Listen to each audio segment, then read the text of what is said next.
नमस्कार student, CG की study की एक और नई वीडियो में आपका स्वागत करता हूं। इसमें हम शिशु व मातृ मृत्यु दर और टीकाकरण के बारे में डिटेल से वीडियो को देखेंगे। देखिए, इसमें शिशु व मातृ मृत्यु दर से संबंधित बहुत ही महत्वपूर्ण प्रश्न बनते हैं और टीकाकरण से भी बहुत सारे प्रश्न प्रीवियस एग्जाम में पूछे गए हैं। तो यहाँ पर जो हम पिछला जो टॉपिक जो देख चुके हैं, तो इसमें हम देखेंगे शिशु मृत्यु दर, शिशु बाल नवजात मृत्यु दर के बारे में। तो पहला जो है शिशु मृत्यु दर होता क्या, देखिए ये प्रति हजार जीवित जन्मे जो शिशु होते हैं उनमें से 1 वर्ष या उनसे कम उम्र में मारे गए शिशुओं की संख्या होती है। देखिए, मृत्यु दर जो की गणना की जाती है वो प्रति हजार के ऊपर की जाती है। वर्तमान में भारत में जो मृत्यु दर है वो 32 मृत्यु दर है प्रति हजार में, और छत्तीसगढ़ में जो है 41 प्रति हजार में जो शिशु मृत्यु दर है। इसमें देखिए 1 साल से लेकर के 1 साल से कम उम्र के बच्चों को रखा गया है। अगला जो है बाल मृत्यु दर, तो देखिए इसमें और शिशु मृत्यु दर में एक अंतर यह है कि उसमें था 1 वर्ष से कम और इसमें 1 वर्ष से 5 वर्ष के बच्चों का।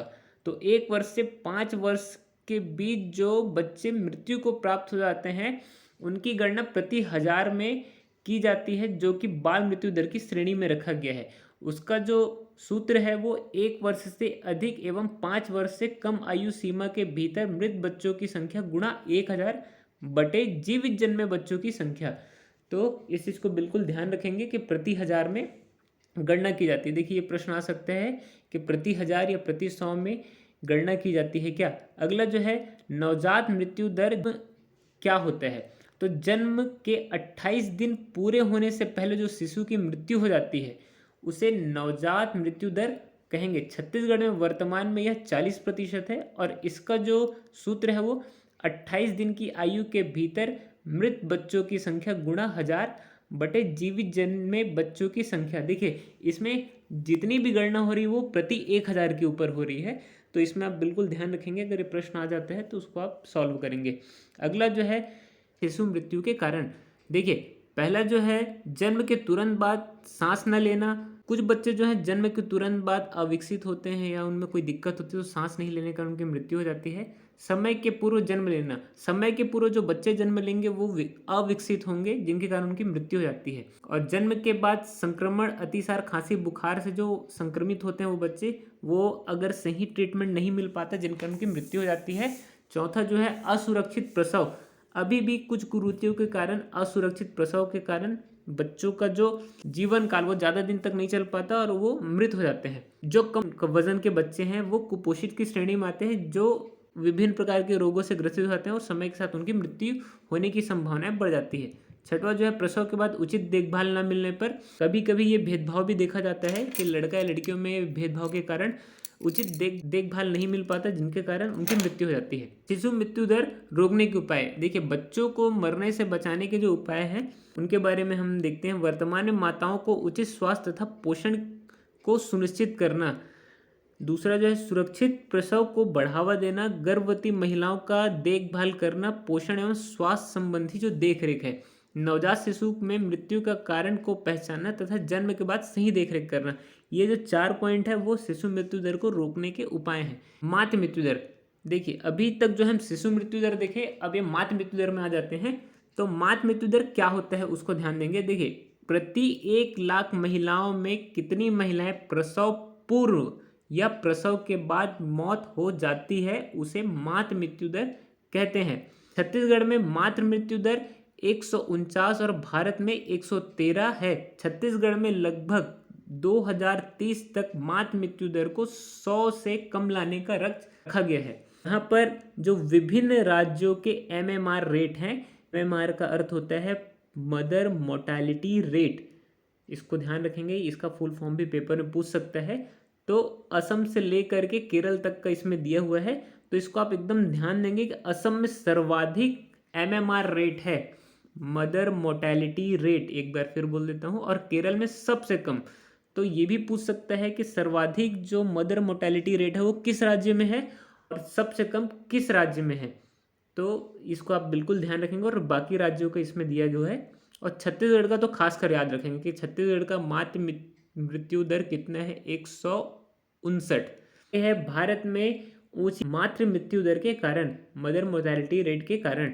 भारत में मातृ मृत्यु दर के प्रमुख कारण है असुरक्षित गर्भपात, प्रसव पूर्व, प्रसव उपरांत रक्तस्राव, अरक्तता, विघ्नकारी प्रसव वेदना, उच्च रक्तचाप कारी और प्रसव उपरांत विषाक्तता आदि शामिल किए गए हैं। भारत में उच्च मातृ मृत्यु दर के यही कारण है। जो कारण बताए गए हैं, सुरक्षित गर्भपात के कारण बच्चों की और माताओं की दोनों की मृत्यु हो जाती है। प्रसव पूर्व, प्रसव उपरांत अगर रक्तस्राव ज़्यादा होता है जिसके कारण माताओं की मृत्यु हो जाती है। अरक्तता एनीमिया के कारण और विघ्नकारी प्रसव वेदना। देखिए, प्रसव के दौरान भी बहुत ही तकलीफ होती है माताओं को, अगर वो उसको हैंडल नहीं कर पाती, जिनके कारण उनकी मृत्यु हो जाती है। आगे जो है, इसके अतिरिक्त बाल विवाह भी बहुत बड़ा कारण है। अगर महिलाएं या लड़कियां पूर्ण विकसित नहीं होंगी और माँ बन जाएंगी, जिनके कारण उनकी मृत्यु होने की संभावनाएं बढ़ जाती है। निर्धनता होने के कारण वो सही मेडिकल ट्रीटमेंट नहीं मिल पाता उनको, जिनके कारण उनकी मृत्यु हो जाती है। अशिक्षा, अज्ञानता और रूढ़िवादिता। अशिक्षा तो है ही सबसे बड़ा कारण, इसमें रूढ़िवादिता सबसे बड़ा कारण है। सामान्यतः सरकार द्वारा जो सुविधाएं हैं उनका उपयोग नहीं करते। आदमी ये सोचते हैं कि घर में ही अगर उनका प्रसव हो जाए, महिलाओं का प्रसव हो जाए तो वो ज़्यादा पसंद है, जबकि सरकार बहुत सारी सुविधाएं दे रही है जिनके कारण आप गवर्नमेंट हॉस्पिटल्स में जाकर के अपना प्रसव आसानी से करवा सकते हैं। 2 संतानों के मध्य कम अंतर होना, अविवेकपूर्ण मातृत्व। 2 संतानों को लगातार अगर महिलाएं माँ बनती जाए तो उनके कारण भी उनकी मृत्यु एनीमिया और सही पोषण न मिलने के कारण हो जाती है। अस्वस्थकारी सामाजिक कुरीतियाँ के बारे में हम पहले भी चर्चा कर चुके हैं। देश में चिकित्सालयों तथा मातृत्व केंद्र की कमी। अगला जो है, समाज में स्त्रियों की उपेक्षा तथा कल्याणकारी संस्थाओं का अभाव आदि प्रमुख कारण है। स्त्रियों की उपेक्षा हर जगह की जाती है। सरकार की पहल, देखिए जो मृत्यु दर है उसको कैसे कंट्रोल किया जाए, उस सरकार ने क्या पहल किया है। स्वास्थ्य सेवाओं की गुणवत्ता तथा उनकी व्यापक पहुंच में राष्ट्रीय स्वास्थ्य मिशन जैसे सरकारी योजना महत्वपूर्ण भूमिका निभा रहे हैं। इसमें अंतराल जो जितने भी जो योजनाएं हैं, जैसे कि लक्ष्य है, पोषण अभियान है, प्रधानमंत्री सुरक्षा मातृत्व अभियान है, जननी सुरक्षा कार्यक्रम है, जननी सुरक्षा योजना है, प्रधानमंत्री मातृत्व वंदना योजना है, हाल ही में लॉन्च हुई जो महत्वाकांक्षी योजना है सुमन, वो भी इस योजना के द्वारा महिलाओं में जो मृत्यु दर है या माताओं में मृत्यु दर है उसको कम किया जा रहा है। इसके अलावा अस्पताल में प्रसव को बढ़ावा देने के लिए नगद राशि भी उपलब्ध कराई जाती है और इसकी सफल क्रियान्वयन के बाद राष्ट्रीय स्वास्थ्य मिशन के तहत जननी सुरक्षा योजना की भी शुरुआत की गई। देखिए, बहुत सारी योजनाएं हैं जो जननी को सुरक्षित रखने के लिए बनाई गई हैं। ये जितनी भी योजनाएं हैं इनके बारे में हम डिटेल से बाद में चर्चा करेंगे। अभी ये जो योजनाएं इनको बस आप याद रखेंगे। मातृत्व अभियान के तहत प्रत्येक माह की 9 तारीख को सभी गर्भवती महिलाओं की सार्वभौमिक तौर पर सुनिश्चित एवं व्यापक उच्च गुणवत्ता वाली प्रसव पूर्व देखभाल प्रदान किए जाते हैं। देखिए, ये पॉइंट बहुत ज़्यादा इम्पॉर्टेंट है कि जो प्रत्येक महीने की 9 तारीख को प्रधानमंत्री द्वारा जो मातृत्व सुरक्षा अभियान जो चलाया जा रहा है उसके तहत उनको बहुत सारी सुविधाएं और चेकअप हॉस्पिटल्स में जो मुख्य स्वास्थ्य केंद्र हैं उनमें ले जा करके उनको चेक किया जाता है। उनके सारे जो रिपोर्ट्स हैं उनको डॉक्टर द्वारा देखा जाता है और मार्गदर्शन प्राप्त कराया जाता है। तो इनको बिल्कुल याद रखेंगे, 9 तारीख, प्रत्येक महीने की 9 तारीख को। आगे हम देखते हैं टीकाकरण। देखिए, टीकाकरण से भी बहुत सारे प्रश्न आएंगे, तो टीकाकरण को एकदम ध्यान से देखेंगे। किसी भी बीमारी के विरुद्ध प्रतिरोधक क्षमता, इम्यूनिटी विकसित करने के लिए जो दवा खिलाई पिलाई जाती है, वैक्सीन के द्वारा दी जाती है या इंजेक्शन के द्वारा दी जाती है, उसे वैक्सीन कहते हैं। देखिए, मैं आपको एक बात बता देता हूँ। वैक्सीन दरअसल किसी भी बीमारी का अगर वैक्सीन होता है तो उसमें ये समझ लीजिए कि उस बीमारी के जीवाणु है, विषाणु है या फिर जो बैक्टीरिया है उसमें कम मात्रा में भर करके मनुष्य या जीवों के शरीर के अंदर इंजेक्ट किया जाता है, जिसके द्वारा उनके शरीर में प्रतिरोधक क्षमता बनती है, जिसको हम एंटीबॉडीज़ कहते हैं। तो इसमें हमारा शरीर जो है एकदम उस रोग के प्रति एंटीबॉडी बना लेता है, जो कि हमारे शरीर में भविष्य में ज़्यादा नुकसान ना पहुंचाए। तो टीकाकरण जो है इसी प्रकार की एक व्यवस्था होती है। तो टीकाकरण का जो महत्व है उसको हम देखेंगे। टीकाकरण अपनी रोग प्रतिरोधक क्षमता को बढ़ाकर शरीर में उत्पन्न होने वाली सूक्ष्म जीवों को नष्ट करने का काम करता है, रोग प्रतिरोधक क्षमता को मजबूत करता है। टीकाकरण संबंधी रोग, ये जो प्रश्न है इससे प्रश्न जरूर एग्जाम में बनेंगे, इसको बिल्कुल ध्यान देंगे। भारत में ऐसे 6 गंभीर संक्रमण रोग हैं जो कि प्रति 1000 बच्चों की जान ले लेते हैं या फिर उन्हें अपंग बना देते हैं। तो इसमें जो बीमारी है वो खसरा, टेटनिस, पोलियो, क्षय रोग, गलघोटू, काली खांसी, हेपेटाइटिस बी है। ये बिल्कुल आप याद रखेंगे कि इन बीमारियों में से कोई ना कोई एग्जाम में आएगा ही। इसके अतिरिक्त गर्भवती महिलाओं को टिटनेस के टीके लगाकर उन्हें व नवजात शिशुओं को टिटनेस से बचाया जाता है। अब शिशुओं को लगने वाले टीके के बारे में हम चर्चा करेंगे कि शिशुओं को कौन कौन सा टीका और कब कब लगता है। इससे भी प्रश्न पेपर में बन सकते हैं। जन्म के समय टीके जो दिए जाने चाहिए, एक होते देखिए BCG, DPD, ये जो टीके हैं इसके बारे में थोड़ी देर बाद डिटेल चर्चा करेंगे कि BCG और DPD के टीके डिप्थीरिया और किसके लिए होते हैं, थोड़ा इसके जस्ट बताने के बाद हम चर्चा करेंगे। जन्म के समय जो टीके दिए जाने चाहिए वो है BCG, पोलियो और कुछ देशों में हेपेटाइटिस के भी टीके लगाए जाते हैं। हमारे भारत देश में BCG और पोलियो के टीके लगाते हैं। फिर 6 सप्ताह बाद, जब 6 सप्ताह का शिशु हो जाता है तो उसके बाद DPT, पोलियो और कुछ देशों में हेपेटाइटिस बी और हिप्स के टीके लगाए जाते हैं। उसके बाद 10 सप्ताह के होने के बाद जो टीके दिए जाने चाहिए वो है DPD की सेकंड डोज, पोलियो की सेकंड डोज, थर्ड डोज, और कुछ देशों में हेपेटाइटिस की भी नेक्स्ट डोज दी जाती है।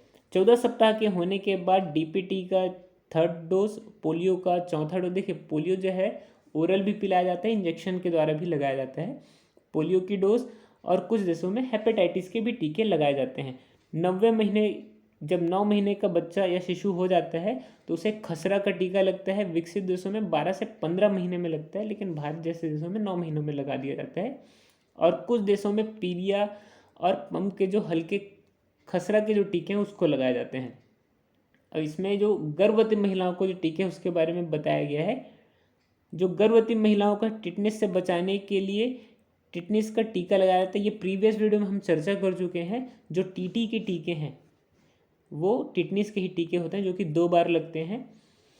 आपको बताया था BCG का टीका और DPT का टीका, उसके बारे में डिटेल है कि BCG का टीका, उसका जो फुल फॉर्म है बैसिलस कैमेटोलगुएरिन का टीका, एक टीका है जो मुख्यतः TB की रोकथाम के लिए उपयोग किया जाता है। यदि बच्चे अस्पताल में जन्म लेते हैं तो तुरंत जन्म के बाद उन्हें ये टीका लगा दिया जाता है, और अगर घर में जन्म लेते हैं तो 6 सप्ताह के अंदर अंदर उन्हें ये टीके की पहली खुराक दी जाती है, जो कि 0.10 मिली या ml होती है।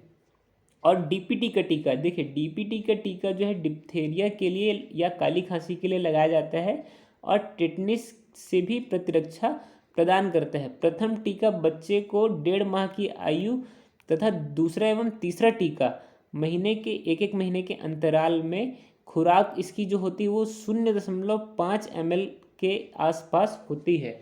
तो ये जो हम टीका के बारे में तरीके से पूरे चर्चा कर लिए हैं, इससे देखिए बहुत सारे प्रश्न बनेंगे एग्जाम में, तो इसको आप बिल्कुल ध्यान रखेंगे। और इसमें कुछ भी डाउट होगा तो आप कमेंट सेक्शन में आप मेरे से पूछ लेंगे।